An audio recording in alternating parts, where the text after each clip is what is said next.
very careful about who I work with, and we almost always have a great time. We solve a scene or two every day when we film, and it's a creative and collective voyage we go on, with a camera, with the design, obviously with the writing, with the directing. You know, we all work together to solve this mystery of telling stories. And if I may, what's special about working with Well, talk about curmudgeons. I mean, Paul's his own creature. He is kind of the ultimate movie guy, and he's very bright and extremely verbal. Although on the set, we didn't talk at all, really. When we started shooting, we'd shoot, and I said, Paul, you want to do anything else? You want to try anything? He said, no, that's good. Let's move on. So that was about it. Best directors don't say anything anyhow.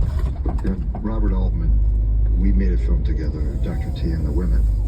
I came to the set from another job I was doing, and I was watching him shoot a scene with kids, and they were just terrific.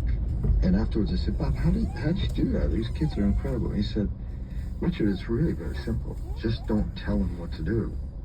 And I think that's true with actors as well. You don't want to tell them what to do. You want to create the frame and a sense of confidence that that mysterious thing of life presents itself. Richard Gere. He stars in Paul Schrader's new film, Oh Canada, in theaters now. Thank you so much for being with us. Thanks, Scott. I enjoyed it.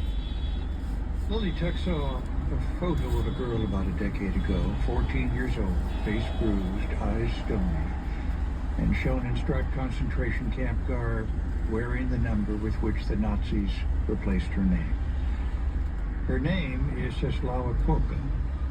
In the new novel, Lily Tuck imagines her life and those of other Polish citizens killed at the Auschwitz concentration camp, some Catholic, like Czesława, and many, many Jews.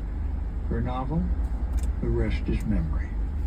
And Lily Tuck, the National Book Award-winning novelist, joins us now from NPR in New York. Thanks so much for being with us.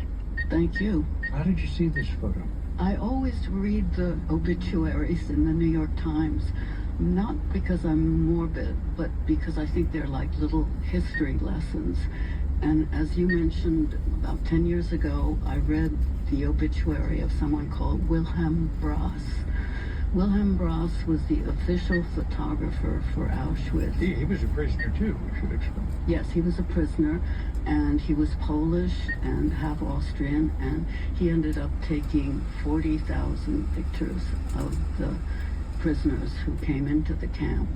Obviously, he survived, but included in his obituary, which I read, was these 3 pictures of Czesława Kwoka. And I was so struck by this innocent, very beautiful little face and the lost life that I cut out the pictures and I put them in a box where I keep things that might be of interest later. When I finished my last novel, I looked through my things and found the photograph and decided that I would try and write about her. And what could you find out? What could be known versus what you had to imagine for a novel? I found out very little about her. I had a book that was published by the Holocaust Library in Auschwitz that lists all the names of the people who ended up in Auschwitz from her area in Poland. So I knew the date of her birth and her death and her mother as well, but I knew very little about her except where she came from.